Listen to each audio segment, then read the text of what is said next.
Testando, testando.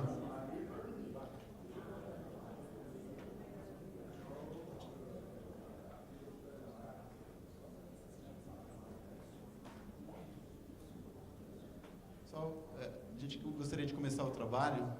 Eu não sou mestre de cerimônia, isso vai ficar bem claro ao longo do dia, tá? Como é um evento que é uma mistura de meio acadêmico e empresarial, a gente quer fazer bem leve, fazer um diálogo, um trabalho ao longo do dia inteiro, tá? Então, vocês estão vendo ali na tela, estamos chamando isso aqui de um seminário internacional sobre custo de capital regulatório com foco em transmissão.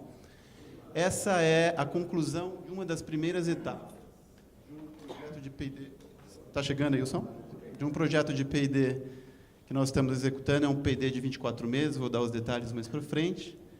E o seminário ele tem esse objetivo não apenas de levar a informação que nós já conseguimos capturar ao longo dos primeiros 4, 5 meses de trabalho, mas também, principalmente, de ouvir de vocês quais seriam as reflexões, as contribuições para que o projeto atinja os seus objetivos ao longo do tempo. Tá?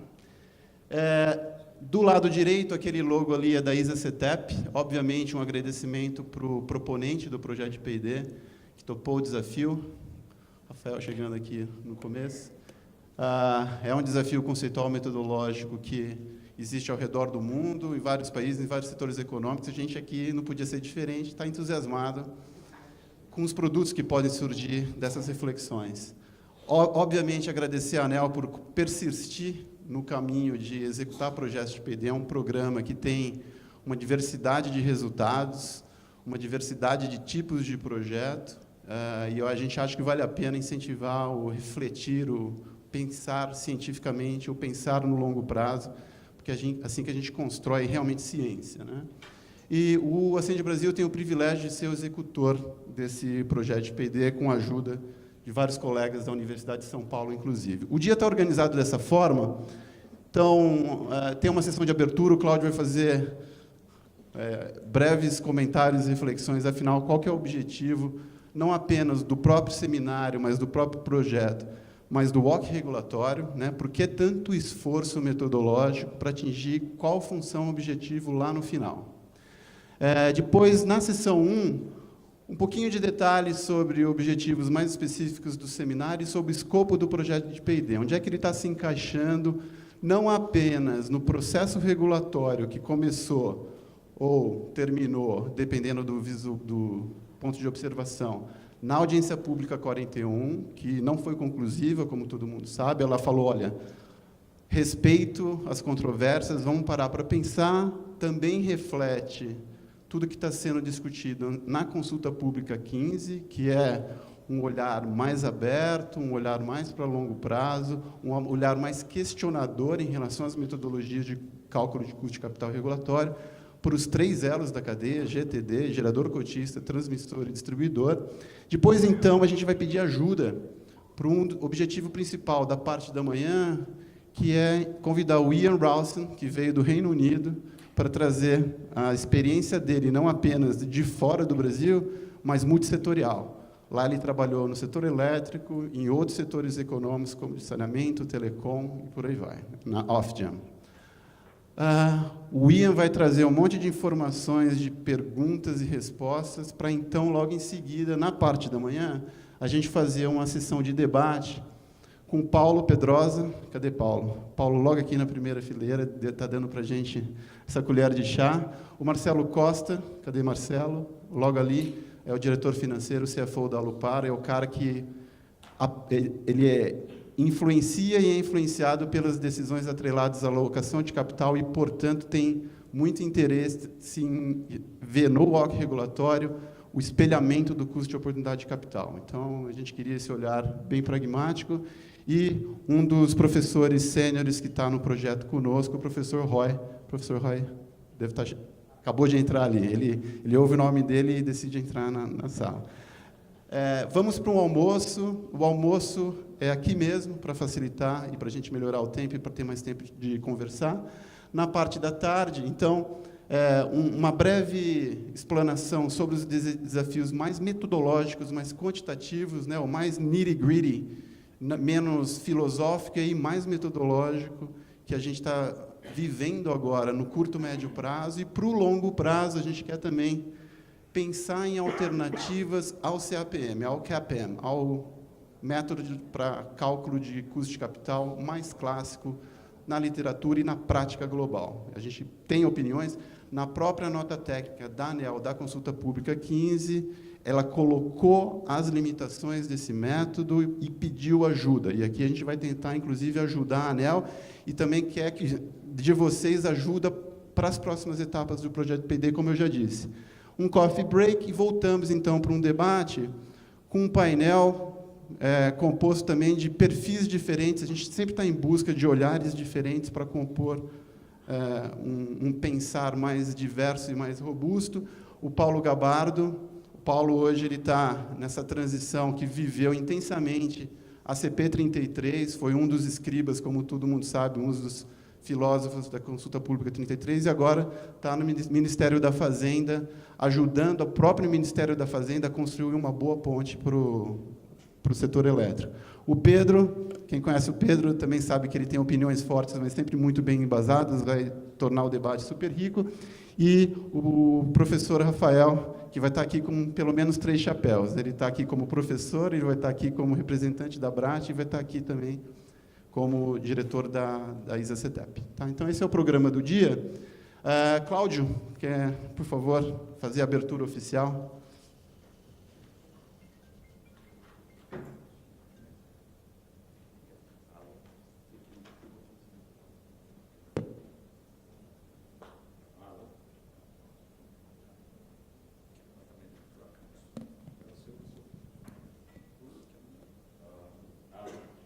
Funcionando? Tá. Deixa eu apresentar a vocês nosso mestre de cerimônia, Eduardo Monteiro. Nunca foi treinado. Olha, a minha palavra é principalmente de agradecimento à presença de todos vocês aqui. Eu fico, é uma coisa que me encanta, né? Um assunto tão técnico, tão específico, motivar tanta gente. Eu acho que esse é o maior atestado da relevância do tema para o nosso setor. Um agradecimento especial aos nossos keynote speakers, Ian Rosson e Pablo Fernandes, que se deram ao trabalho de viajar dezenas de milhares de quilômetros para chegar até aqui e estar conosco, aos debatedores que atenderam ao nosso convite, e especialmente a todos vocês, que eu comecei mencionando. Enfim, é estimulante, enfim, no nosso país, a gente tem um tema de aparência tão árida, mas que pode ser tão fascinante e que os traz todos aqui para passar esse dia conosco. Eduardo falou sobre enfim, o objetivo mais amplo do nosso trabalho. Eu diria o objetivo mais amplo da regulação em torno da definição do OC regulatório, e aí é mais fácil para mim, que não vou no detalhe, enfim, do beta, compreender, afinal de contas, o que nós pretendemos atingir, né? Nós pretendemos estabelecer uma regulação que seja capaz de atrair investimentos, né? Que seja capaz de direcionar para a modicidade tarifária, né? Que seja capaz de proteger o setor, enfim, de riscos de seleção adversa, que seja capaz, em alguma medida, interpretar ou implementar alguma política pública, enfim, voltada para a geração de emprego, coisas desse tipo. Ou seja, esses são, na minha visão, os objetivos mais gerais a serem perseguidos pela regulação, e vale dizer, assim, especialmente pelo tema que nós estamos aqui. Então, nós teremos hoje um dia, acho que, muito fascinante. Eu espero que, enfim, todos saímos daqui com uma compreensão melhor do que no mundo está se fazendo, com a compreensão melhor, até com a interpretação das tendências que nós já estamos vendo ou assistindo se manifestar, enfim, de evolução dessa regulação aqui no Brasil, e com um pouco mais de luz sobre os caminhos que devemos desenhar no futuro. Então, dito isso, vamos direto aos trabalhos e espero que tenhamos todos um dia bem agradável. Muito obrigado. Eu esqueci de dizer que Eduardo Monteiro, que além de ser um excelente mestre de cerimônias, ele é nosso diretor executivo, fundador do Instituto Assim de Brasil, junto comigo. Mas é difícil ser mestre de cerimônia, isso é uma difícil. Ele sempre vai adicionando novos skills à sua proficiência. Tá vendo? Eu deixei o computador ali do lado.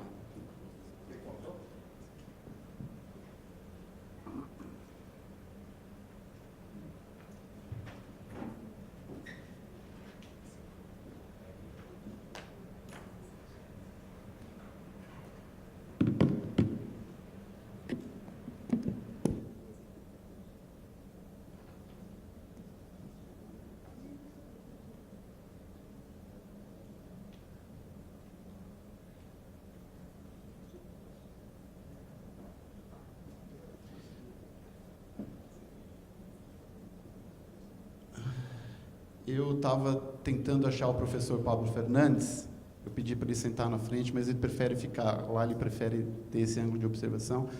Então, eu passei um pouco correndo na sessão da tarde, o mesmo tipo de papel que o Ian Ralston vai fazer na parte da manhã, o professor Pablo vai fazer na parte da tarde, trazer para a gente as reflexões que ele... Alguém precisa fechar a porta ali, porque senão... Ele vai trazer para a gente a experiência multissetorial, multipaís também, e vocês vão entender, com base no perfil dele, no bio dele, que tipo de contribuição ele pode trazer. Tá? Então, vamos agora para essa primeira parte. É uma apresentação muito breve. O objetivo dela é mais sintonizar, principalmente para quem não teve a chance de abordar o OC regulatório, o custo de capital regulatório, de uma maneira mais estruturada. Então, dá uma colher de chá para as pessoas se sintonizarem. Para quem é ultra especialista, peço perdão, a gente vai ficar só no básico para depois se aprofundar ao longo do dia. Tá? Então, hoje a gente tem essas duas grandes categorias de objetivo. Uma que a gente representou aqui por essa escolha de caminhos, é exatamente isso que a gente quer pensar. Né? Em primeiro lugar, quais seriam as opções metodológicas para eu calcular custo de capital? Além das opções metodológicas, que a gente já está adotando aqui, o que outros setores, outros países têm para contribuir? E, olhando para o longo prazo, quais são as funções objetivas que têm que ser cumpridas, como eu já disse. Se tudo isso for bem feito, a gente espera que esse tipo de situação, que na literatura de regulação a gente descreve como assimetria, ou assimetria de informação entre o regulador e o regulado, ela diminua. Né? Todo mundo sabe, consegue entender intuitivamente que, em alguns momentos, o regulador que compila informações multi-empresas, ele que detém mais informação, a assimetria está a favor do regulador. Em outros momentos, quando é uma informação específica da empresa, aí a empresa que se beneficia da assimetria de informações. A gente acha que com esse tipo de troca, as assimetrias se reequilibram e todo mundo fica mais confortável. A descrição formal do projeto é essa que está aqui. A gente, inclusive, aproveita para agradecer e para explicitar que todo o trabalho, inclusive esse seminário, está sendo financiado pelo programa de P&D da Aneel. É um programa que tem aquele nome grande, porque é exatamente isso, a especificidade que a gente está buscando, contribuições metodológicas para a definição de custo de capital regulatório, com foco na transmissão, tem um número de acordo com todo o processo da Aneel. É um programa de 24 meses, bastante intenso nos primeiros 12 meses. Os meses finais a gente usa para fazer publicações, escrever papers e dar mais divulgação para os resultados alcançados. Foco na transmissão. É um programa concentrado na fase de inovação, que a gente chama de pesquisa aplicada, e o produto dele é um conceito, uma metodologia. Tá? Quem já trabalhou sabe exatamente do que eu estou falando. Então, aqui eu queria só aproveitar o momento para agradecer, é um privilégio fazer parte desse tipo de equipe, começando pelos colegas da USP. Então, professor Roy, por favor, levanta a mão. Professor Roy, professor Caiô, aqui na frente. O Eduardo Brunaldi, que acabou de se tornar doutor, né? Literalmente 2 dias atrás. Vocês estão vendo que para participar do projeto tem que chamar Eduardo, né? Tem 3 numa equipe de 9, a gente abriu exceção para outros. Walter, por favor, está ali também, os colegas da USP. Do lado do Instituto, eu, a Patrícia, levanta a mão aqui, Richard, por favor, João, cadê João? Ali no fundo, e menino Fabrício, cadê?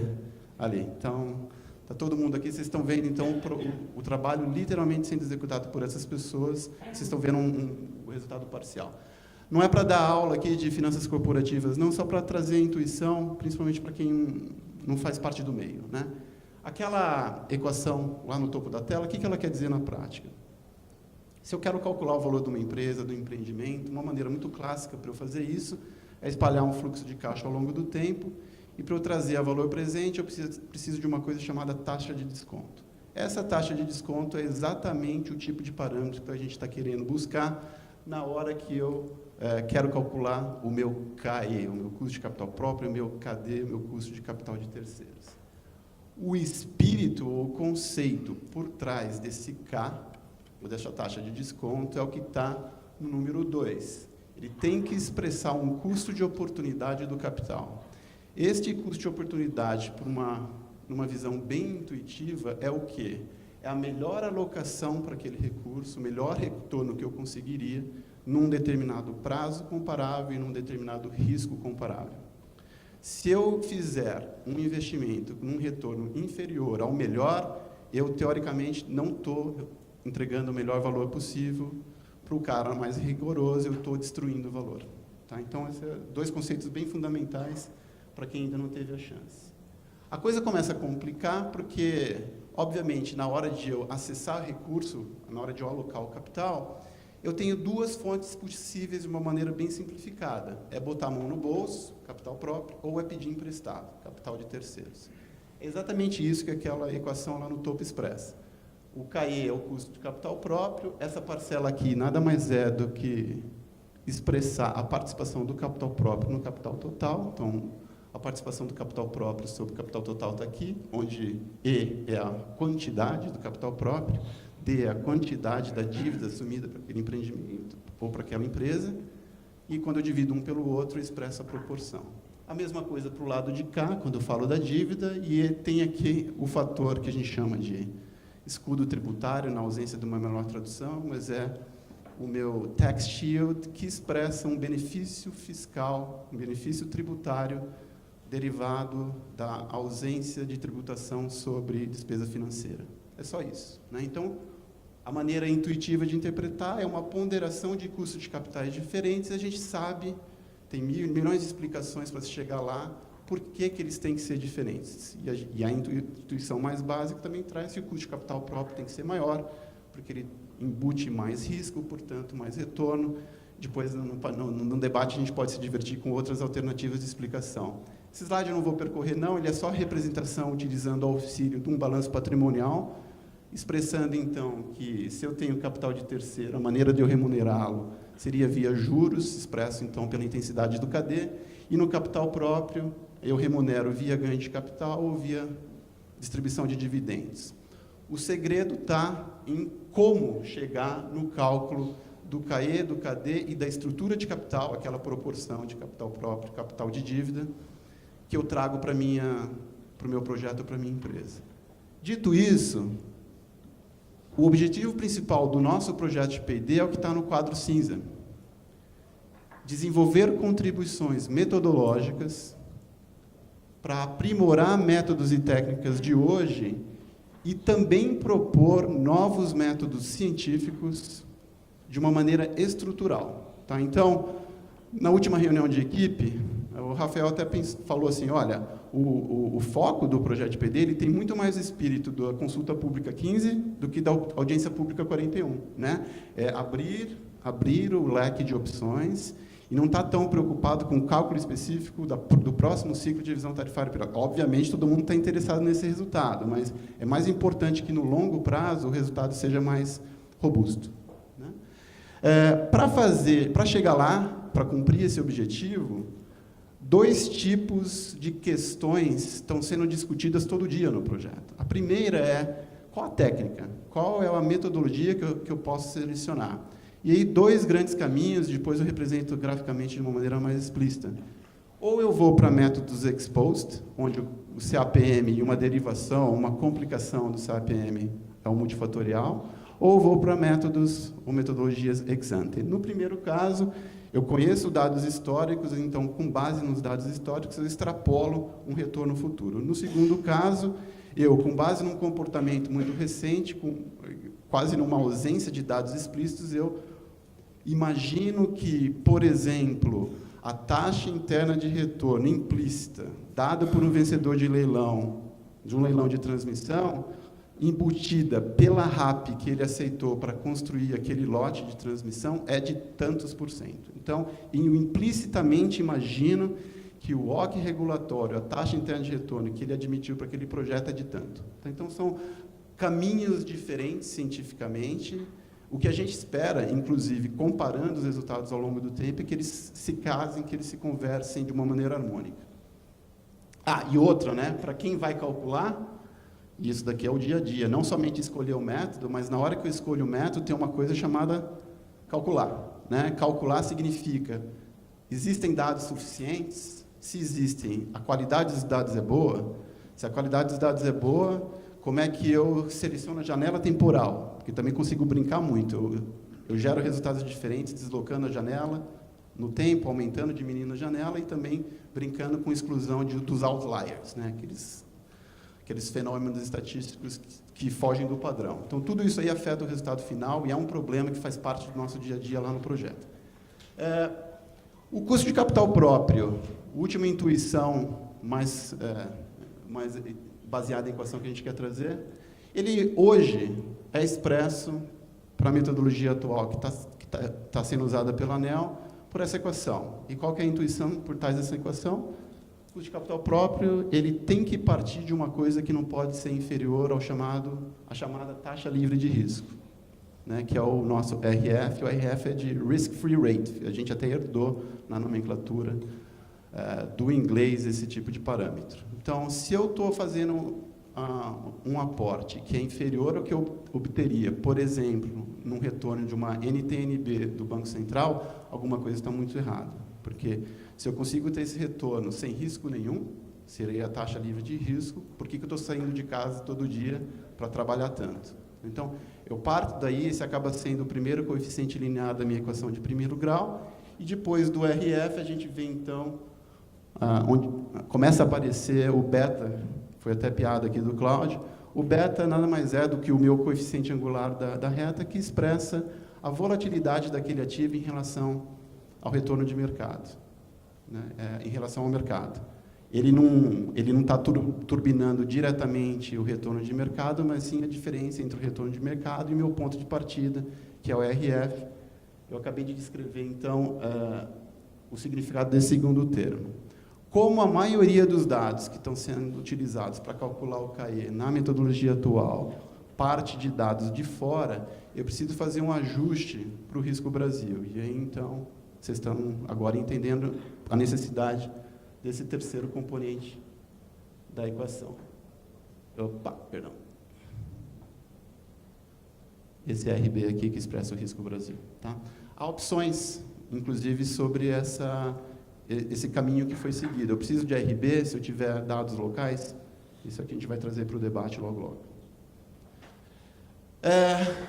Se eu aplico, então, a teoria geral para os elos da cadeia, eu estou aqui reproduzindo, não precisa se preocupar com ler exatamente o que está ali, é só para dar um exemplo muito aplicado de como é que você calcularia o OC regulatório para a distribuição. Isso aqui é uma cópia da tela do curso de tarifas que a gente oferece de um dia inteiro. Então, um dia inteiro discutindo o ProRet para a distribuição, né? Então, para valorizar, inclusive, o tipo de disciplina que a Aneel adota, a gente sabe que isso é super difícil de fazer, é uma trabalheira, é se expor o tempo todo.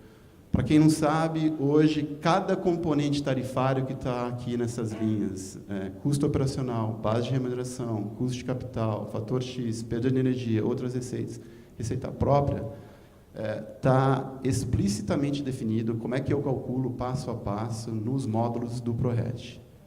Então, também para contextualizar a limitação do nosso trabalho, a gente não está aqui resolvendo toda a tarifa do setor elétrico, a gente está falando de um capítulo, é um dos submódulos do ProRet que lida com custo de capital. Para valorizar mais ainda a disciplina da Aneel, a gente só tem um ProRet que consolida a disciplina de regulação tarifária, depois de passar, às vezes, por 3 ou 4 etapas de audiência pública, né, que é um sinal de humildade intelectual do regulador, de querer ouvir para poder dar o sinal regulatório mais eficiente ao longo do tempo.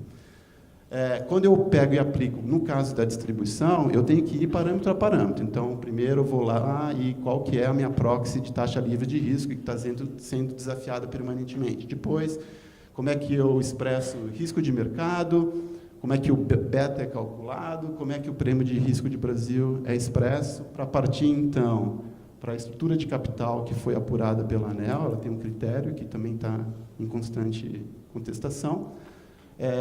Como é que eu expresso o benefício tributário, o prêmio de risco de crédito, para chegar, finalmente, naquele número que foi ultra famoso no fim do ano passado para a distribuição, que era o custo médio de capital para a distribuição após os impostos em termos reais, ou seja, descontada a inflação também de 8,09. Indo para o métier de hoje, a estrutura de capital, a estrutura que eu preciso calcular para chegar no OC regulatório da transmissão segue o mesmo tipo de raciocínio. Eu destrincho todos os parâmetros, e aqui a gente ajudou um pouquinho vocês a enxergarem a complexidade ou o passo a passo desse cálculo. Na hora que eu aplico, então, o mesmo tipo de equação, a mesma filosofia, eu chego, com base nos dados defendidos pelo regulador após a contestação de uma audiência pública, num OC real após impostos de 6,64, né? Do ponto de vista acadêmico ou científico, a gente também quer fazer essa pergunta: por que a diferença entre elos da cadeia, né? Ela expressa risco, ela expressa volatilidade, quais são os fatores que devem ou não estar contidos nesse tipo de reflexão?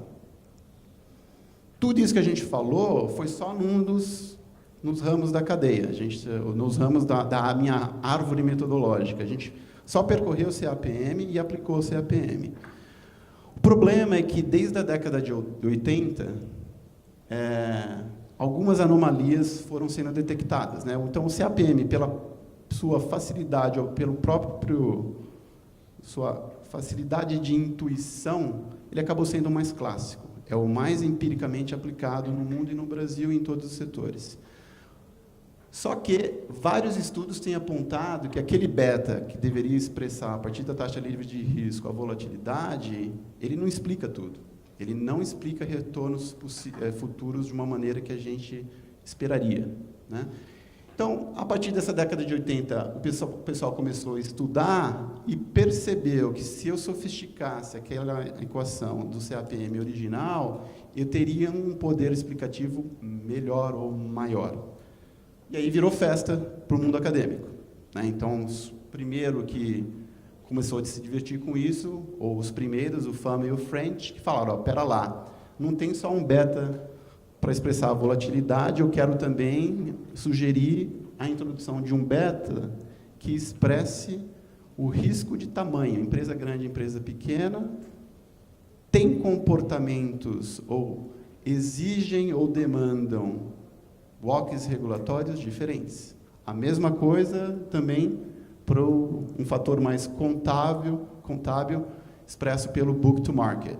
E a coisa foi ganhando fôlego, e o pessoal foi ficando entusiasmado. Surge, então, de 4 fatores, o Carhart se integra à dupla e fala: além daqueles outros 2, tamanho e book to market, eu gostaria também que vocês considerassem mais um fator que ele chamou de momentum. Tudo isso está à disposição na literatura, para depois, quem quiser um pouquinho mais de informação, e a nossa equipe de pesquisadores vai adorar conversar com vocês sobre isso. E aí, então, para não ficar por aí, veio mais um modelo de 5 fatores agora, também com os mesmos os originais, o FAM French. Curiosamente, né, professor Caio, o quinto não é igual ao 4 mais 1, ele troca o que era risco de tamanho por book to market ele troca o momento por lucratividade e introduz uma quinta variável, que é a variável de investimento. Na prática, o que a gente acabou de mostrar para vocês é que tudo que tem sido feito até hoje no campo regulatório percorreu o caminho amarelo. A gente quer pensar de uma maneira mais ampla e percorrer os outros ramos dessa árvore aí para comparar, para estudar, para refletir. Então, voltando para o básico, na caixinha cinza ali do topo, a gente leu da própria nota técnica da Aneel que o espírito da rentabilidade regulatória é representar custo de oportunidade de um investidor racional, que que seja compatível com o risco do empreendimento. Custo de oportunidade de um investidor racional compatível com o risco do empreendimento. Então, o espírito da manhã nossa vai ser muito em cima desses 3 tipos de direcionadores. Eu estou cumprindo um custo de oportunidade compatível com o risco para o investidor racional ou não? Quais são os sinais que eu estou dando? Eles são muito focados no curto prazo ou eles estão pensando no longo prazo também? Estou selecionando os investidores adequados com sinal regulatório via WOC ou não?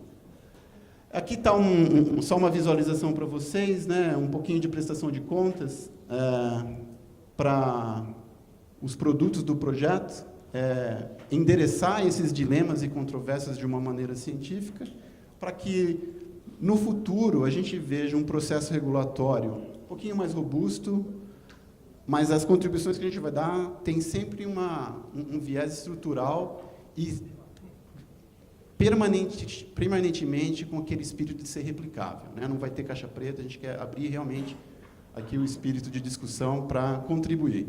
Já terminamos a etapa número 1 de 3 meses, estamos no meio das etapas 2, 3 e 4, fazendo os cálculos pelo caminho CAPM clássico, multifatorial e custo de capital implícito. Depois, voltaremos para casa, faremos as reflexões para trazer propostas e recomendações regulatórias, e uma etapa final aqui, que ela tem um overlap com a penúltima etapa, de escrever os artigos científicos e de divulgar, de realmente contribuir para o futuro regulatório. Dito isso, então, para a gente chegar nesses objetivos de reflexão, a maneira mais gráfica, mais sintética de a gente enxergar o dia, está aqui nesse gráfico. A gente está vendo que aqueles textos em verde representam o refletido da parte da manhã. Em primeiro lugar, quais são as diretrizes de longo prazo que têm que ser determinadas, digamos, pela direção de alta senioridade do regulador? Qual que é o comando que eu dou para a equipe técnica para que ela depois, então, cumpra o que está ao azul? Então, reflexão de longo prazo, número 1, e número 2, aprender com os outros que já fizeram na frente da gente, tanto em outros setores quanto em outros países. E na parte azul, que é o que a gente quer fazer na parte da tarde, avaliar as implicações de curto e médio prazo atuais do CAPM, quando a gente reconhece as suas limitações, não tem segredo nenhum, também não tem demérito nenhum, isso é uma coisa empírica. E também, como quarto objetivo, ou segundo objetivo da parte da tarde, as opções metodológicas, olhando mais para o médio e longo prazo, que seriam as alternativas ao CAPM clássico. Tá bom? Bom, agora, então, para ajudar a gente a abrir o leque, né, abrir o foco, aprender boas lições e evitar erros evitáveis, eu gostaria, então, de convidar o Ian Rawson. Ian, enquanto ele vai se arrumando aí, enquanto, por favor, vocês trocam, vão preparando a apresentação, só que um breve bio do Ian, para vocês terem ideia da sorte que a gente tem de tê-lo aqui, vindo do Reino Unido. O Ian, ele é contador e ele fala que economista na prática, né, por atuação. 25 anos de experiência em regulação de serviços públicos, já teve em governo, empresa, regulador e consultoria, né? Então, passou por todos os tipos de organização. Tem ampla experiência em mecanismos de controle de preços, já trabalhou em evidências sobre custo de capital como parecerista em tribunais, então é aí que a coisa realmente tem que ser pragmática, né? Em arbitragem, em casos de arbitragem lá no Reino Unido. Trabalhou na Civil Aviation Authority, na CAA, e também na Ofgem. Para quem não conhece, o acrônimo é o Office of Gas and Electricity Markets, e aí o que eu acho mais bacana é o nome do cargo dele, que ele ocupou durante 4 anos, né? Então, é um acrônimo que, na verdade, é uma equação, né? Receitas são incentivos, inovação e produtos e saídas, né? Faz a gente pensar já qual que é, afinal, o resultado final expresso pela receita. E, ao longo desse período, tem um trabalho muito bacana, que depois a gente pode até mandar o link para vocês, está disponível, ele coordenou um grupo de trabalho chamado de UKRN, United Kingdom Regulators Network, que fez um trabalho conjunto, são... How many pages, Ian? 200? The main report. 190, mais ou menos umas 200 páginas de reflexão ultra quantitativa, ultra metodológica, não somente para o nosso setor, mas também de telecom, água e aviação. Tá? Então, dito isso, Ian, por favor.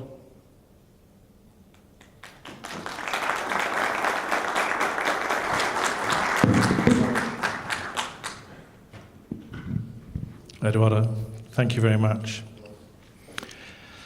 I hope you bear with me while I attempt a few words in Portuguese.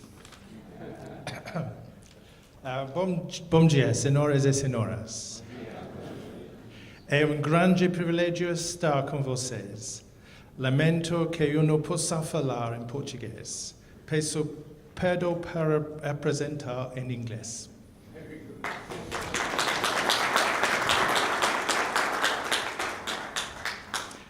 And with that in mind, I should also thank the simultaneous translators. I've been listening through the headphones, and they've been making a very good job of the complexities of the cost of capital.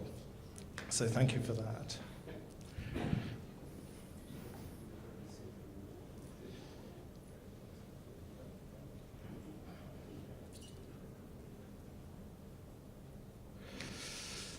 Right.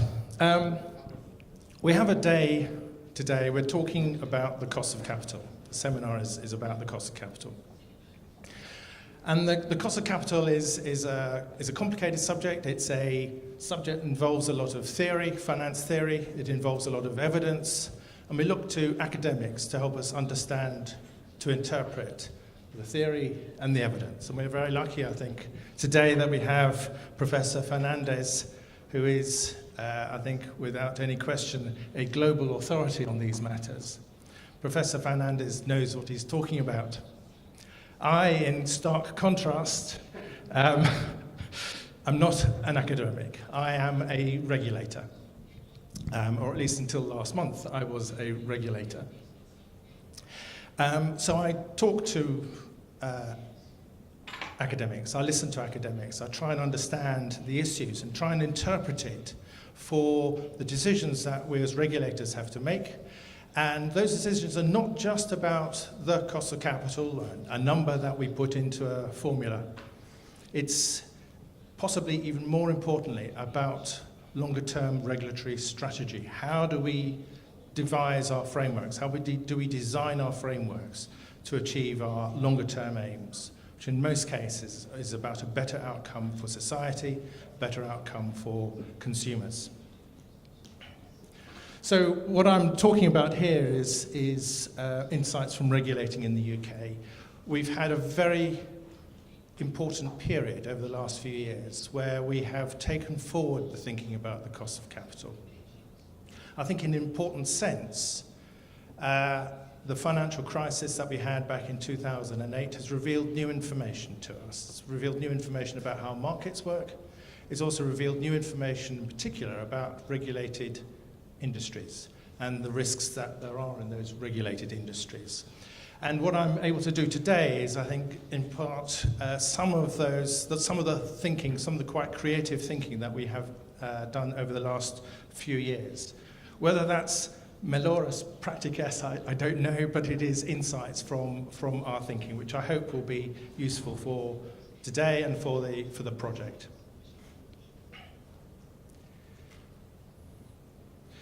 Now, just Eduardo's already touched on this, which is my experience. I will just briefly gloss over it. But the key point is I've been doing this for a long time in lots of bits of the world and in lots of sectors. I was probably my main recent experience with Ofgem, where I led on finance issues in the Rio framework. And I continued, even though I left Ofgem, I continued as chair of the UKRN Cost of Capital Working Group.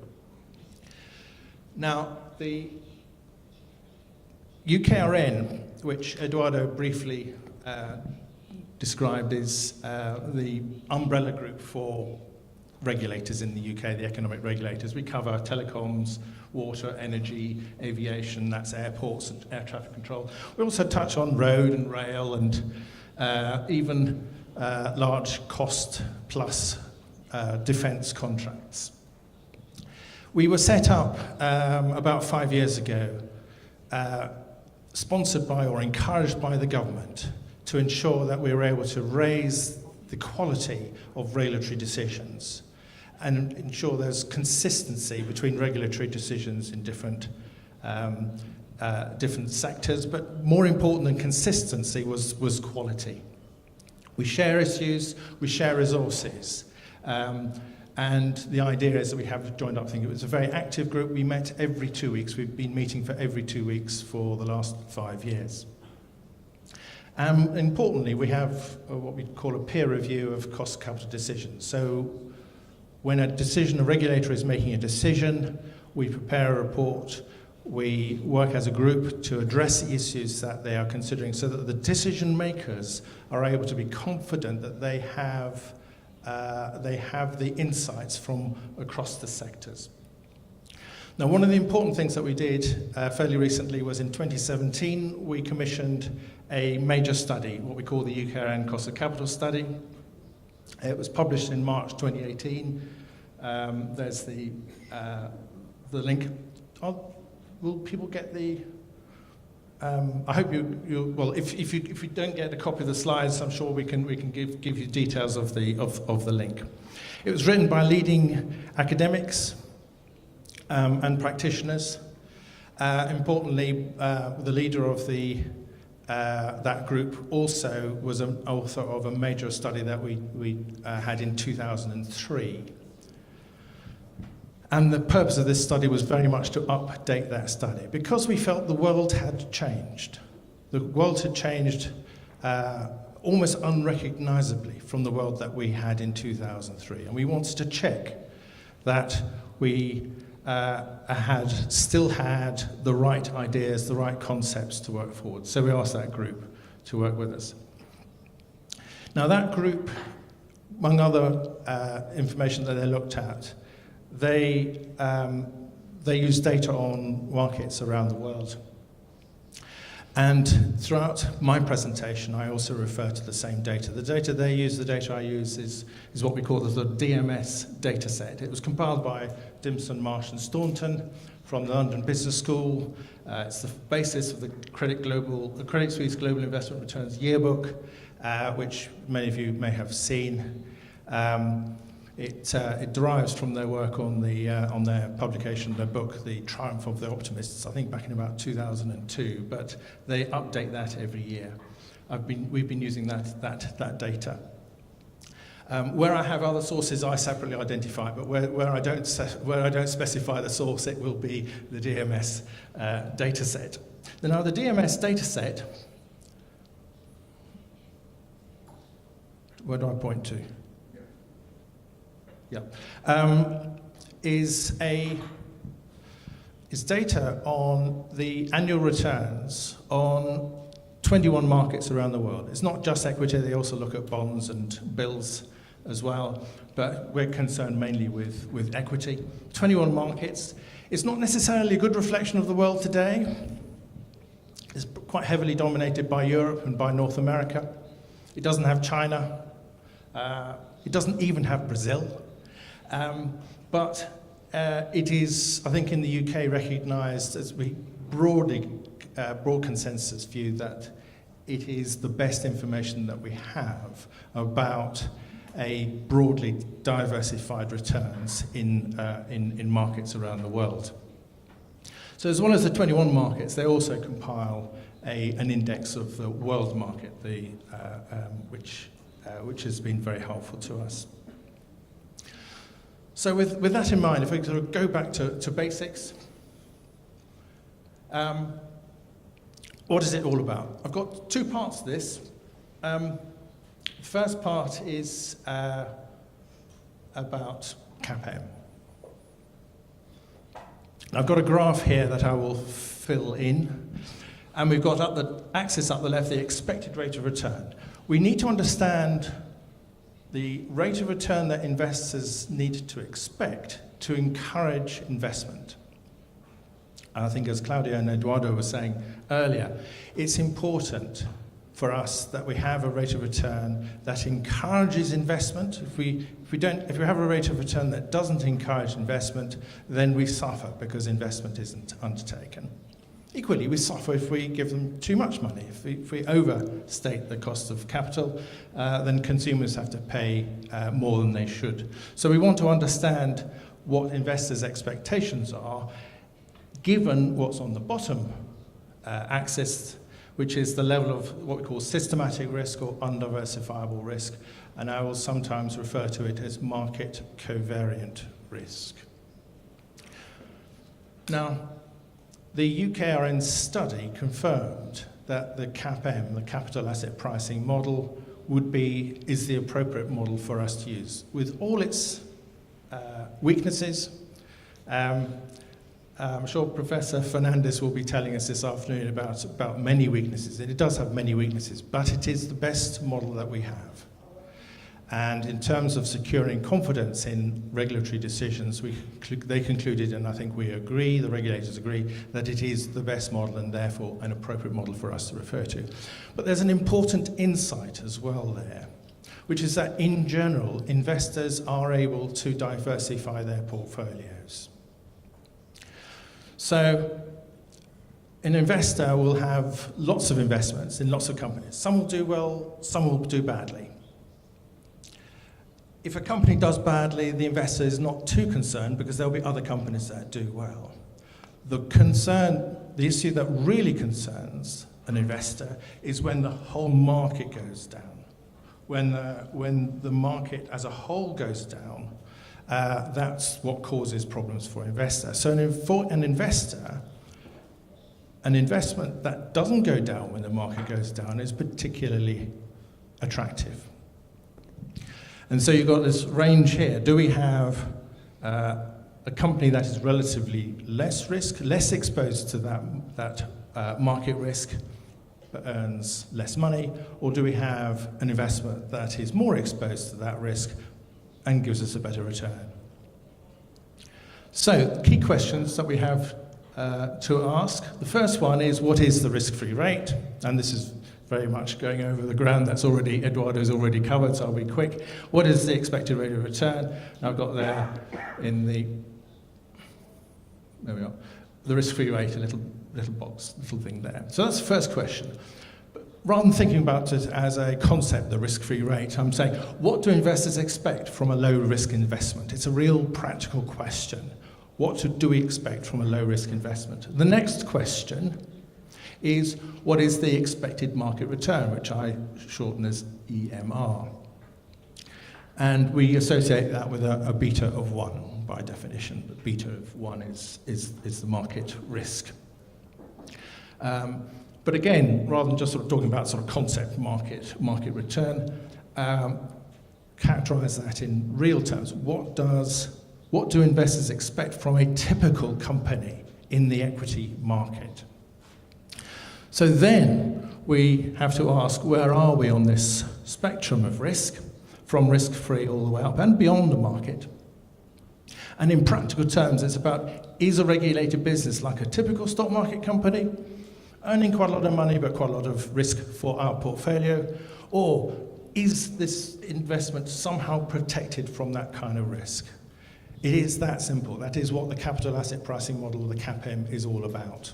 It's just simply a spectrum, and where investors are and the sort of trade-offs that investors have to play between those extremes. But that's the CAPM, but there's a part 2 of what it's all about, which is new concepts that were introduced in the UKRN study, which is the regulatory allowed return and the regulatory expected return.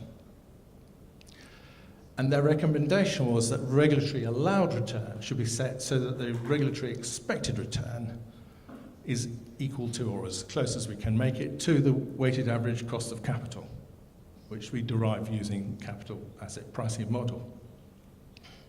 What that means in practice is that the regulatory allowed return is equal to the cost of capital, the weighted average cost of capital, plus adjustments. And these adjustments are for things which are difficult to forecast, is the only thing I can describe it as, unforecastable downside risks. And I include in that country risk, political risk, and other difficult to forecast factors. Now, Eduardo talked about the Premio de Risco Brazil as a factor that you do include, but I think it's more broad than just the country risk. That's maybe a proxy, the spread on government bonds in Brazil over, say, United States bonds, may be a proxy for the impact of risks in the country on a particular investment, but it's only a proxy. There may need to be a broader consideration of what issues are in the country risk, what are the political risks, impact on investment in regulated companies, and there could be other difficult to forecast factors. And one of those, to be fair, is the information asymmetries that Eduardo also talked about. So, I'll be coming back to these sort of concepts.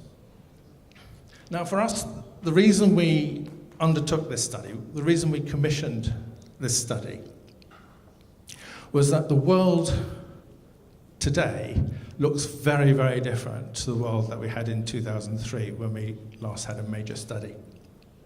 And this is a graph of our risk-free rate, the yields on index-linked government bonds, we call them gilts.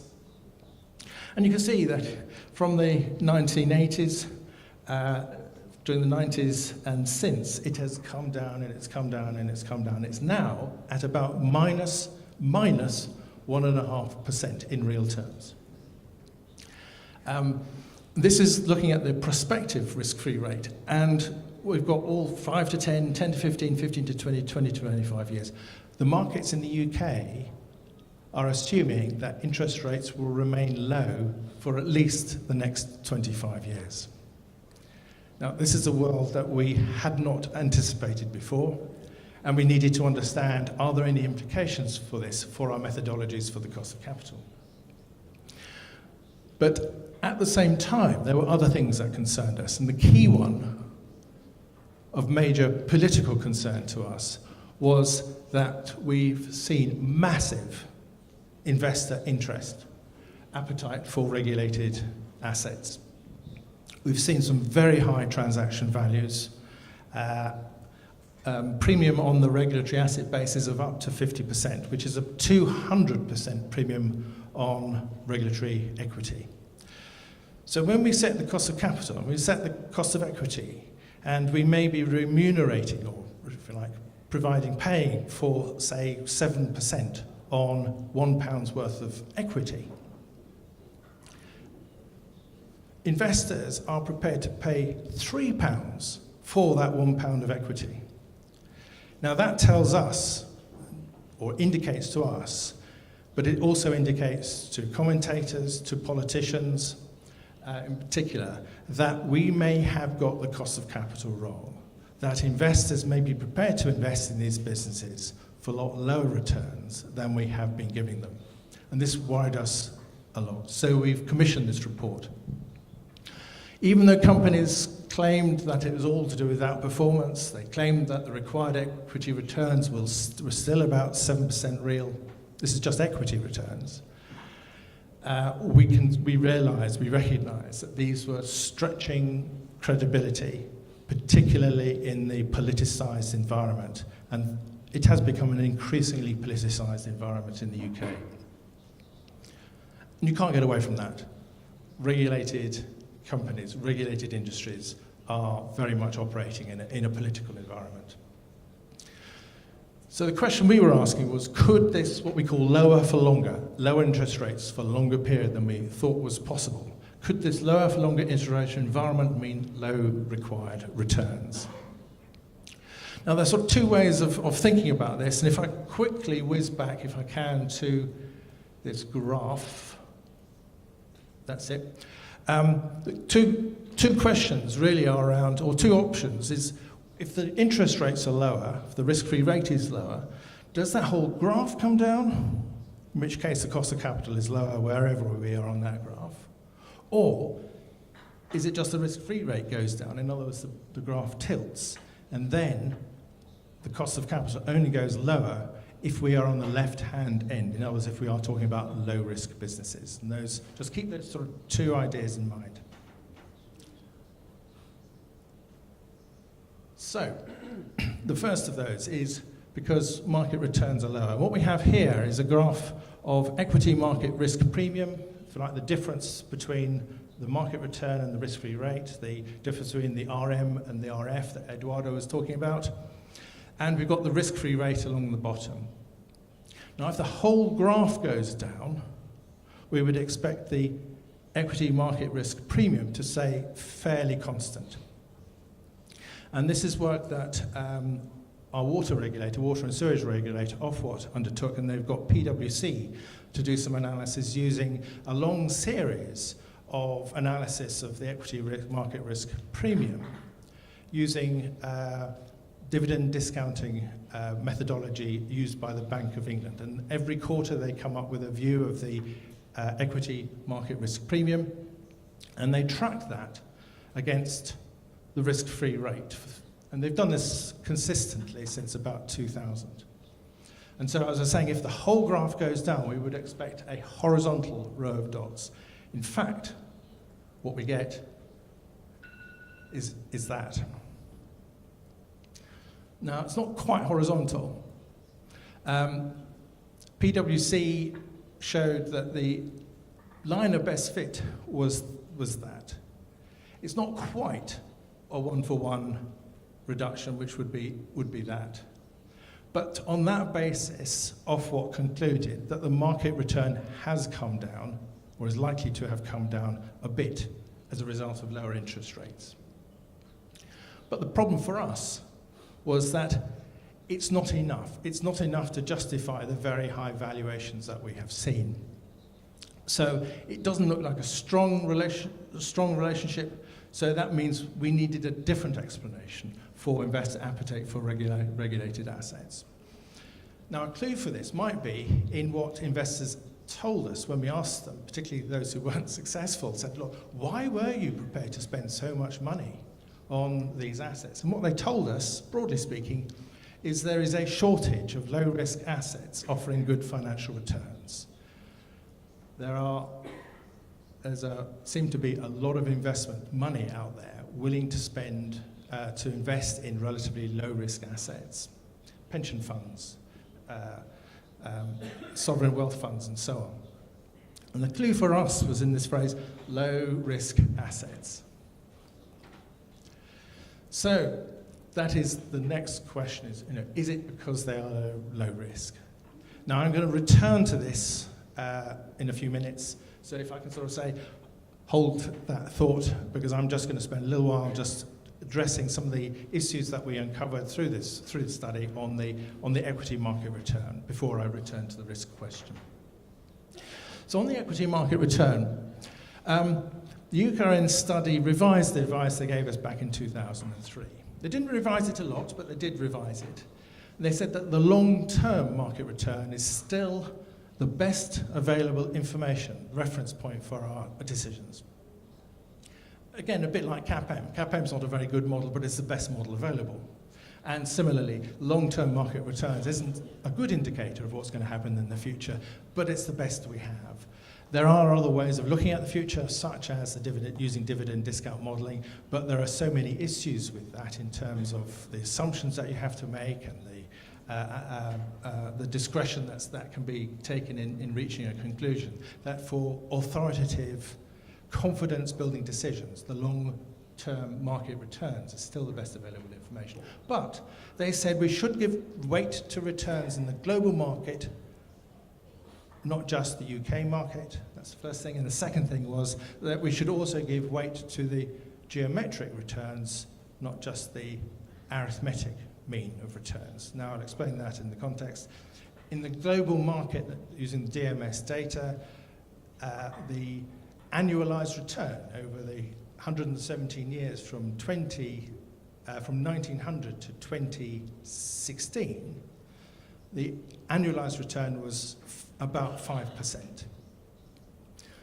The mean, the arithmetic mean of the annual returns during that time was 6.5%. That's 1.5% higher. In the UK market, The annualized return over the 117 years was also about 5%, but the mean of the annualized returns the mean of the annual returns was about 7%, about 2% higher. And it's a big question. I think we had always supposed that we should be using the arithmetic mean of the average return, that was the average returns, but they're saying we should give weight to the geometric returns. And so I'll try and explain a bit of that. They came up with a range of 6 to 7% real. I think we're tending to see towards the bottom end of that range, and I'll explain that. So the DMS data set, 21 markets, and indeed the world. And we have arithmetic mean along the bottom, and the geometric mean up the left.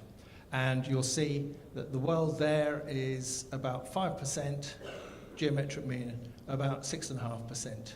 Arithmetic mean. Generally speaking, the markets have higher arithmetic means. Well, they all have higher arithmetic means than geometric means, for the reasons that will become clear. Looking at those markets, we look at the volatility in those markets and the standard deviation of the returns in those markets. And there's quite a lot of variation.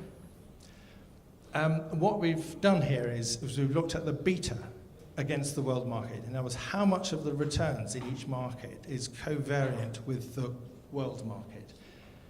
And I was quite surprised to find that most markets are pretty responsive to what's going on in the world market. But there's an awful lot of additional noise. And what's the insight here, that from an international investor, an investor able to invest in markets across the world, the blue levels of risk within each market are of less concern, because that is idiosyncratic risk. That is diversifiable risk. The sum of all those blue volatilities, they all cancel each other out until we get to the world one here. So that is all diversifiable risk. And this has some possibly profound implications for our understanding of risk when we're looking at it from a narrow national perspective. Which is that there's particularly for a global investor, there's a lot of risk in these countries that really is not important. We also recognise that the UK market is probably now much more similar to the market in France or Germany or Brazil than it is to the market in the UK 50 years ago or 100 years ago. Why would we place much weight on the specific UK market in 1950? The reasons for the UK market doing well or UK market doing badly may be to do with particular aspects of history which would not necessarily repeat. Why would we expect something that made the UK market do quite well in the past to be repeating in the future? If anything, things are telling us that the UK market may not do quite so well in the future. So that's one aspect, and that's leading to the view that actually the world market return is a better estimate, is a better basis of evidence than the national returns. But the other question is when we're thinking about the beta of a particular stock, a particular investment opportunity, if we are looking at observed betas in a national market, we need to be careful if the covariance in the share's performance is with something which is idiosyncratic to that market. If that is the case, we may find that our nationally measured betas are overstating the actual betas from the perspective of an international investor. We think that may have been a factor. So, on the other hand, betas may be understated if a company is sensitive to the global environment, if it is more sensitive to what's going on in the world than the generality of companies in the particular market. So these are sort of warning signs, I suppose. So that led to the conclusion that we should be placing weight on the world market, not just the national market. Then there's a question of the geometric mean and the arithmetic mean. And this is about, we call it holding periods. And I'll have a little discussion here about random walks and mean reversion. I will explain what that means as we go on. A random walk is when a return on an investment in 1 year is unaffected by returns in previous years. So using a really simple example here, we have an investment opportunity which has an equal chance of doubling or halving in value. Over 4 years, if it doubles twice and halves twice, you end up where you started. The annualized return is 0. But your mean of annual returns will be 25%. What we've got there is that's the mean of 50% of your years would be plus 100%, 50% of your years would be minus 50%, which means on average you would be getting a 25% return. But put those four together, you end up with a 0 return. So if we look at it at an example here, we have all of the possibilities over 4 years. We've got to start off with £1,000 or $1,000, but let's call them pounds. I've called them pounds up there. I'm sorry, I used pounds when I did this originally. And we could have halvings, and it could be 50, 250, 125, 62.5. Or we could have doublings, 1,000, 2,000, 4,000, 8,000, 16,000 pounds. And we can see all the possibilities there. I arranged these here. So we've got 6 out of 16 possibilities. 6, we end up with £1,000. The most likely, this is the most likely outcome, is £1,000. The most likely outcome is a 0 return. 5 are lower than that, 5 are higher than that. It's nice and balanced. But because the upsides are worth so much more than the downsides, we could lose nearly £1,000, but we could gain 15,000. So because of that, it means the average return here, if we work it out, actually still is 25%. Now the problem then, or it's not a problem, but then this is on a random walk basis. If, however, we have mean reversion, which means that this year's outcome is affected by last year's or previous years, which could be, for example, there's valuation uncertainty. There could be a lot of movement in the valuations, but they tend to kind of come back to something like the real value. Then what will happen then is that we will, whoops, sorry about that, we will then tend to give less weight. The probabilities will be smaller for the more extremes, and it will mean the average will tend to come towards our mean here, which in this case is 0. So we look at, so the mean reversion will reduce expected returns towards most likely, particularly if we have holding periods which are longer than 1 year. So we're looking at looking at evidence from mean reversion. We looked at autocorrelation, the correlation between 1 year and the previous year's returns.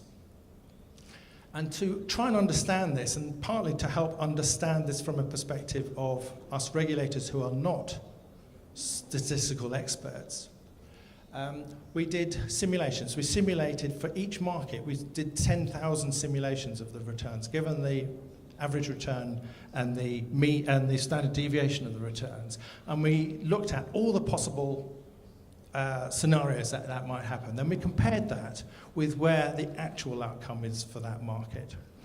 And what that showed us is that generally we had about half of all the markets were in the top 10% percentiles of those simulations. In other words, there was far more autocorrelation than we would have expected had there been random walks. Indeed, Japan is a particular example here.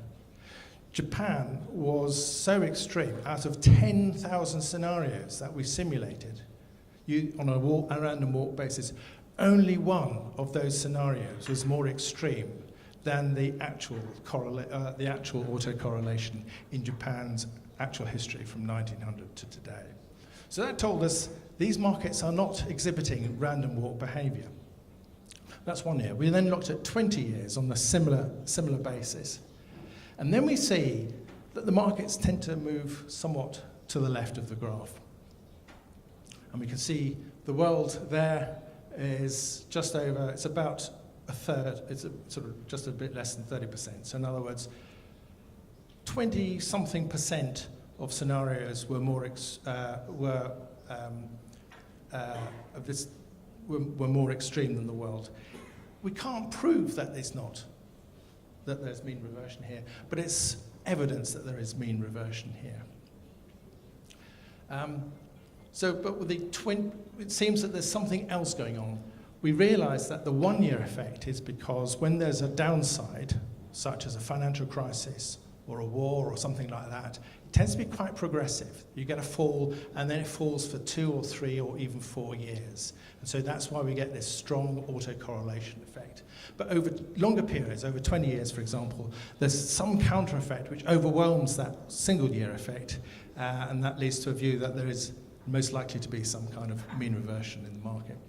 So just to picture that, this is a picture on a logarithmic scale here of the return on the world market from 1 in 1900 all the way to where it is now, sort of, I don't know, 300 and something odd there. So if you put $1 in there, it would be worth sort of $300 here. This is all on a reinvested dividends basis.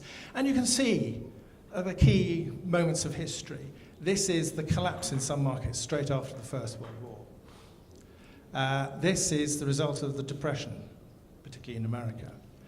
This is a smaller dip, but this is after the Second World War, when certain markets just collapsed there. This is the oil crisis, this is the dot-com crash, and this is the financial crisis. So the world's history is in this one graph. We can look at the most extreme 20-year periods of gains and losses. And with these, that's from the beginning of 1901 to the end of 1920, and this is from, I can't remember, I think it's about beginning of 1949 to the end of 1968. That's the best performing 20-year period. That's the worst performing 20-year period. If we map all of the 20-year periods, we get a little sort of fan graph up there, which looks like that. And you can see that that's the worst and that's the best, and all the others are somewhere in between. What the graph's telling us is that compared with the random walk scenarios, this is about 2/3 of the variance in those returns is about 2/3 of what we would expect if there was a random walk. So that's why we think there is most likely to be mean reversion. What does that mean in practice? We then simulate for the world market a mean reversion, and we map that out. If you're looking at year returns, yes, sure, you'll still get about 6.5% if you've got a holding period for a year. If you take any year in random, that will be the average, will be 6.5%. But the longer you hold your investment for, the lower that will come. It doesn't quite get down to 5%. But we were thinking, well, for typical investments in regulated infrastructure, 10 to 15-year holding periods would be about right. And that is at the bottom of the range that our UKRN study considered. So back to the question of risk. Recall that we were trying to understand why investors were prepared to spend so much money on regulated infrastructure. And we have this quote here: a shortage of low-risk assets offering good financial returns. And the question for us is whether a regulated business is like a typical stock market company or whether it's protected from that kind of risk. Now, what we were aware of is that we observe relatively high betas when we do have listed companies in the stock exchange. We don't have very many. We've only got 2 pure regulated companies on the stock exchange, Severn Trent and United Utilities. But those beta risk, we also recognize that we protect companies from all sorts of risk.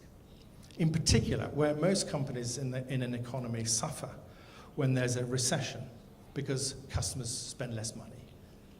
Our companies are protected from that risk because customers have no choice. That's why we regulate them, as customers have no choice. We practically guarantee their asset bases. This in the UK, this may or may not happen in Brazil, but we practically guarantee their asset bases If a company under-recovers 1 year because customers are using less energy, we allow them to recover more the following year. So we give them serious protection. So where does the risk come from? And we had two ways of looking at this.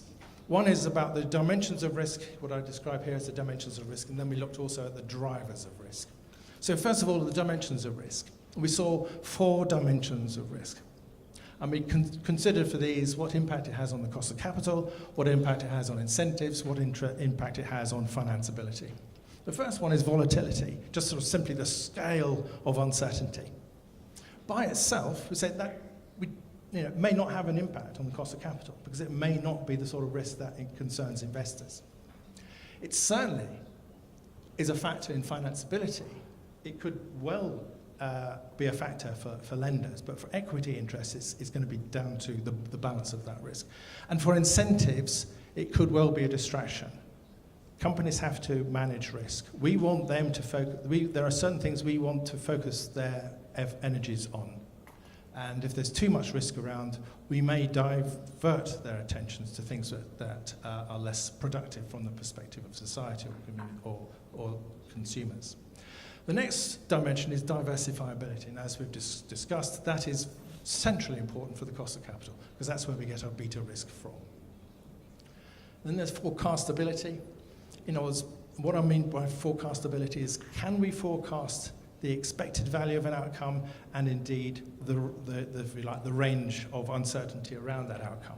With something like project risk, there may be lots of uncertainty, but we've got good evidence, we've got experience, and we know what the expected outcome, the probabilistic expectation.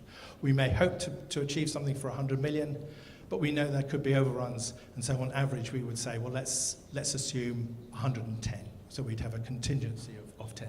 That's forecastable. It's things like country risk, things like political risk that are difficult to forecast.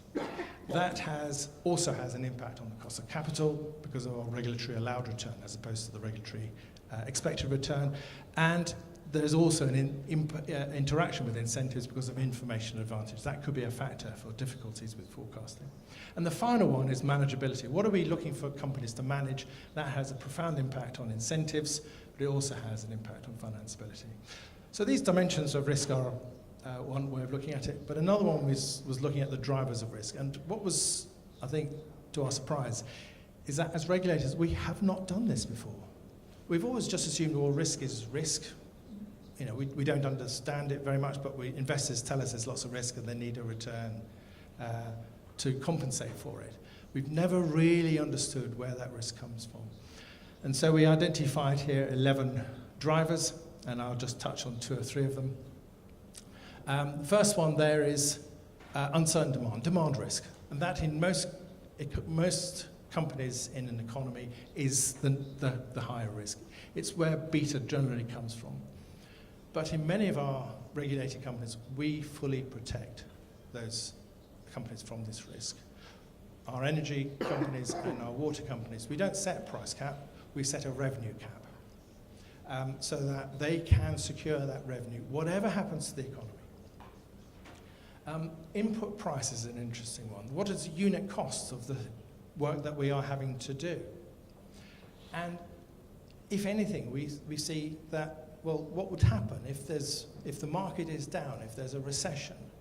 Construction capacity in the construction industry there'll be spare capacity. Construction prices will come down.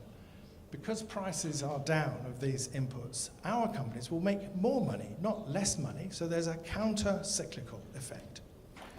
So if anything, exposure to input prices, we concluded, was, if anything, a contributor to a negative beta, not a positive beta. Uncertain delivery, productivity, efficiency. That's what we want companies to do, but there's no particular reason to suppose that that is particularly market covariant. Market interest rates are a factor, interesting one here, but we are now in the UK pretty much now setting a cost of debt index. So we don't specify a number for the next 5 years or 8 years. We specify an index. So if interest rates go up, then we provide for higher cost of debt allowances. If interest rates come down, we provide for lower. So we protect investors from that. And one other one I'll mention here is political risk. And this is where there is we thought, actually, this is potentially a big issue. Because when the market is down, when there's a recession, when people are feeling poorer, that's precisely when the politicians will get tougher. They will be looking to reduce prices, and that could be a very significant component of beta risk. So this is leading us to a view, and it's no more at this stage of leading us to a view, because it's still emerging thinking, but that political risk could be the dominant driver of risk in our beta risk in our sectors, and mainly because we can't find any credible other explanations for why there is beta in these businesses.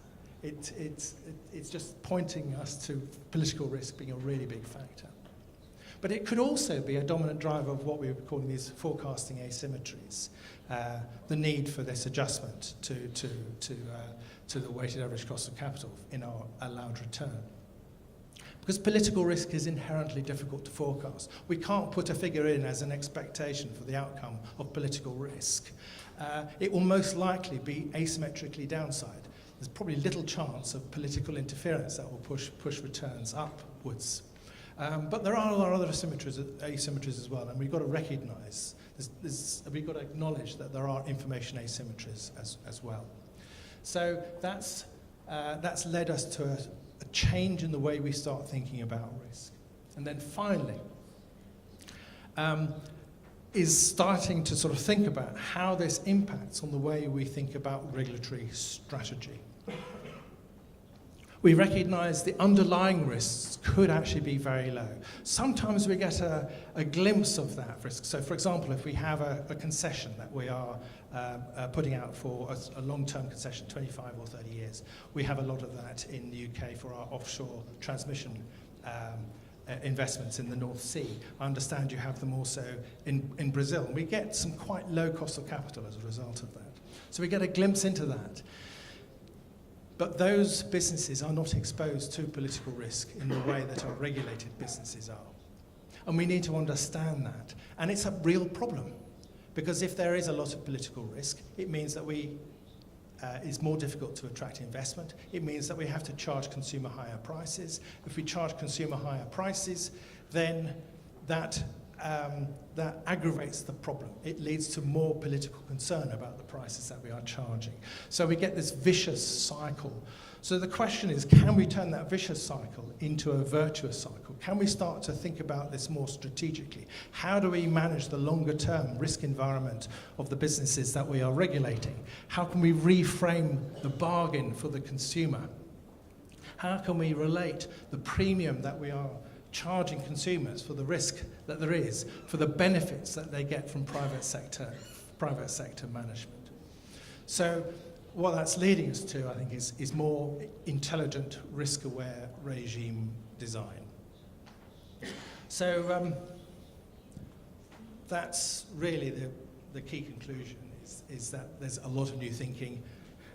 I cannot tell you a precise new methodology for your weighted average cost of capital, but what I can tell you is that there's a very interesting, very rich world there which helps us and should help us lead to better outcomes for our industries and for our consumers and for our societies. Thank you.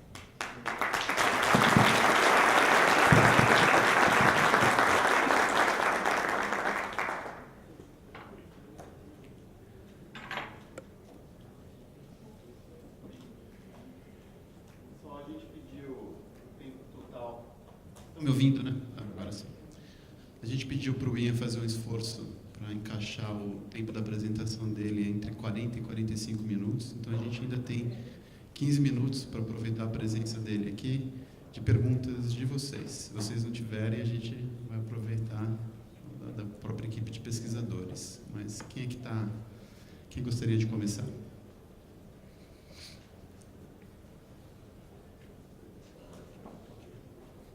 Estão tímidos? Não, vamos lá.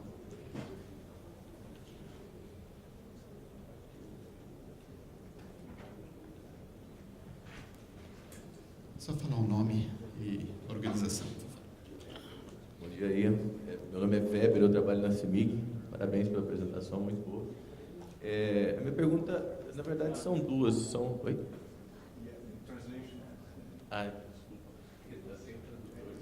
Oh, I'm sorry. Eu não consigo inglês.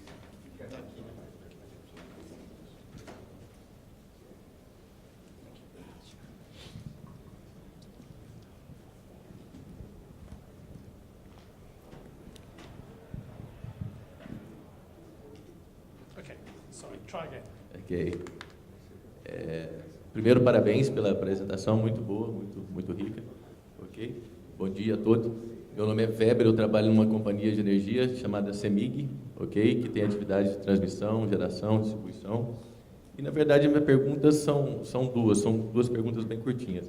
A primeira é quando a gente olha essa prevalecência do CAPM no mundo todo, você acha que essa prevalecência ela é totalmente técnica, ela se dá por motivos técnicos, ou você acha que pode haver um certo fator humano aí? Ou seja, você já tem um conjunto de especialistas que tem todo um capital intelectual em cima dessa metodologia e, como tal, eles teriam uma certa resistência em mudar, porque isso acabaria desvalorizando aquele capital intelectual que eles têm. Okay? Então, essa seria uma primeira pergunta. E uma segunda é se você tem conhecimento de algum lugar ou de algum setor em que você delega ao concessionário, certo? Não que você tenha uma taxa de remuneração única para aquele setor, mas você delega ao concessionário opções do tipo assim, olha, você pode ter um OC de, digamos, 8% ao longo de toda a sua concessão, ou você pode ter um OC que será atualizado ao longo de 5 em 5 anos, ou de 10 em 10 anos, ou seja, mas você não tem um OC único, você dá ao concessionário aquela prerrogativa, e ao fazer isso, o próprio regulador acaba montando um esquema de sinalização, ou seja, ele começa a entender o pensamento do outro lado, do empreendedor, ok? Seria mais ou menos isso.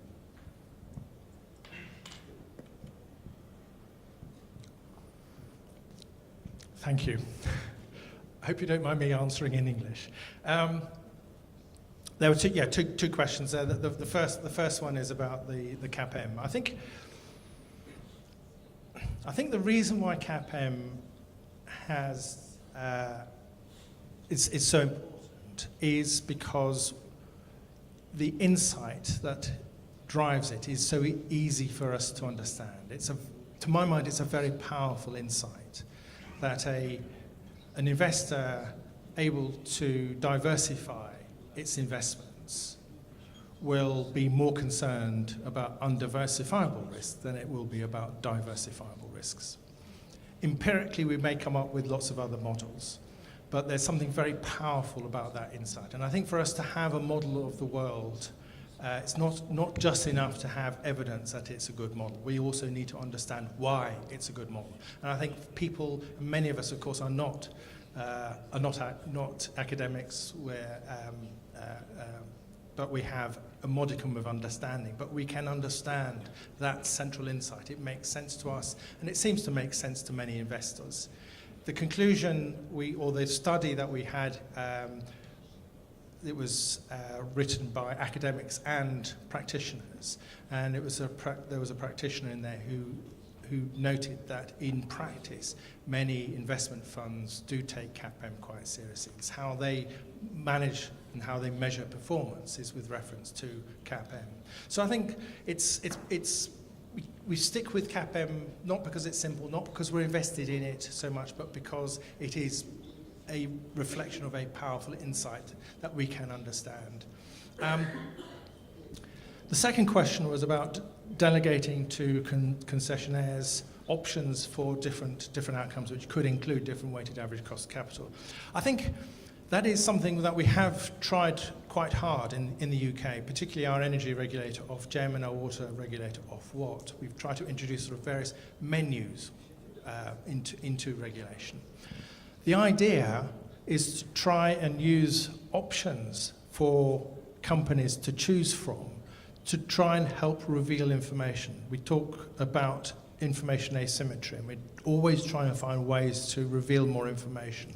And by giving companies choices and seeing which choices they take can help us understand a little bit more about about what's really going on there. So we have tried that.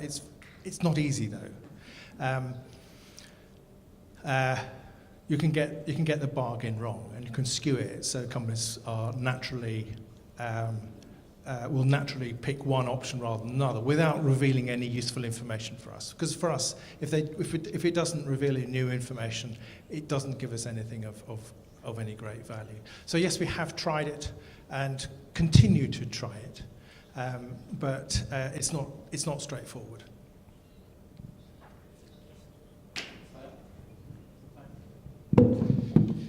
Bom, eu queria quebrar um pouco o protocolo e aproveitar. Primeiro, acho excelente a pergunta, né?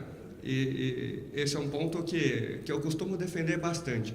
Que o que acontece? Um dos grandes benefícios do CAPM são esses que você falou, né?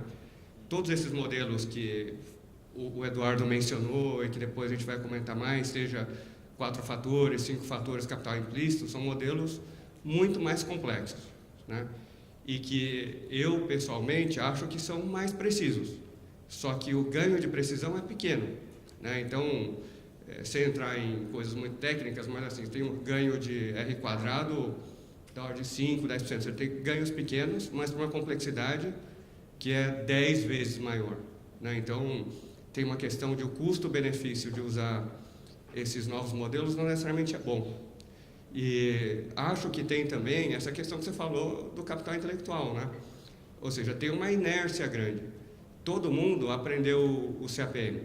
Mesmo hoje, você vai nas melhores faculdades, o que se ensina é o CAPM, né? Então, se você vê, por exemplo, laudos de avaliação ou valuations profissionais do mercado, 100%, aí é outra discussão, né? Se usa o CAPM ou só diz que usa, mas 100% diz que usa o CAPM, às vezes diz versões distorcidas, mas diz que usa, né? Então, é padrão de mercado e os outros modelos acho que são melhores, mas pouco melhores, e aí acaba gerando e, por enquanto, perpetuando o uso do CAPM, né? Gente, perguntas. Ainda temos 10 minutinhos. Bom, então eu quero matar uma curiosidade. Ian, você acabou endereçando risco político como um daqueles ajustes que você teria que fazer no CAPM clássico. Risco político, você mesmo disse que ainda não está mapeado de uma maneira quantificável.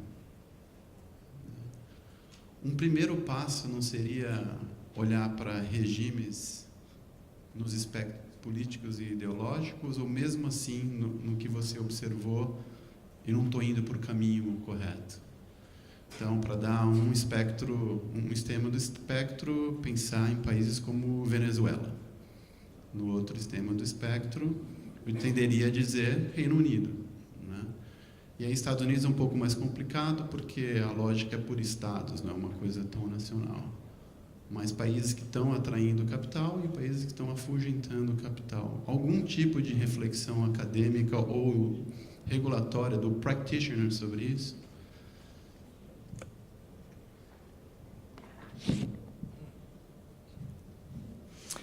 Interesting question. I'm not sure, particularly today, I'd consider the UK to be at one end of the spectrum. We may be closer to Venezuela now, but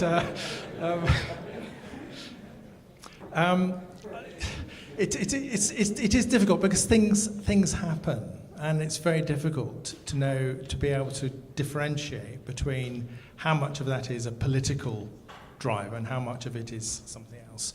So we might see, we could see lots of decisions being made. Identifying the portion of that decision which is politically inspired is going to be very, very difficult. I think the main problem with political risk is that political risk is different in each jurisdiction, in each country. And probably 10 years ago, investors would say political risk in the UK is relatively low. What's happened, however, in the last 5 years is the politicization of the debate has grown dramatically. We've had questions in Parliament. We've had an inquiry by a committee of MPs, the Energy and Climate Change Committee, considered network costs. We've now got on the agenda from our Labour opposition the question, should we be renationalising our regulated companies? Now, these were factors that 10 years ago did not exist. Investors then may have given a relatively small value to political risk. And they probably would have said that the small political risk is not enough to counter the other side of the equation, which is information asymmetries, which are to the advantage of companies. Now, I think it's much more difficult to say that. Political risk changes. So we could say, well, let's look at the sort of the world and see how much political risk there is in the world and come to a view as to a number. But it won't be the number that investors are thinking about, because investors try and understand it in the particular country that they are investing in, the particular circumstances that they are investing in. And I think what this is, what our sort of thinking process is telling us is that there isn't just a simple way of finding that number. We've got to be really quite thoughtful and insightful if we are going to find a number, but it's really difficult to find a number. It may be more important, rather than trying to find the number, it may be more important to try and manage the problem, to minimize the number. So it's probably more of an emphasis on management rather than estimation.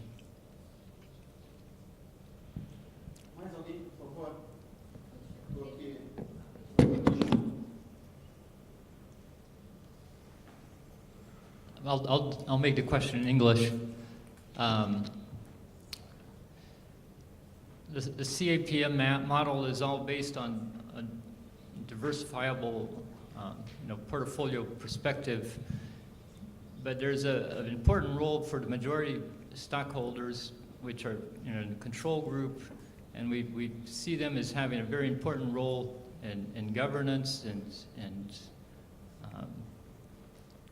managing the firms, and that's not diversifiable. These players have large stakes concentrated in these firms. How do you see the CAPM being a good model, thinking of those investors? I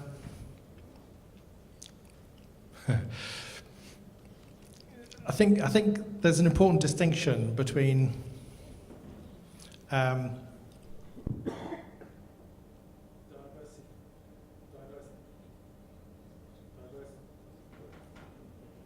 there's an important distinction between diversified and diversifiable.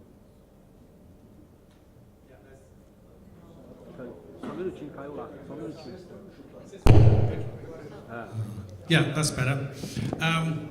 Have this back now. There's an important distinction between diversified and diversifiable. An investor may choose not to diversify.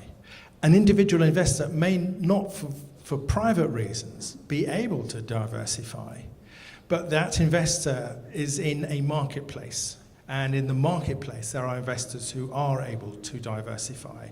The cost of capital, as Eduardo was saying earlier, is the opportunity cost. In other words, the cost that you could achieve for similar investments elsewhere. That is a market question.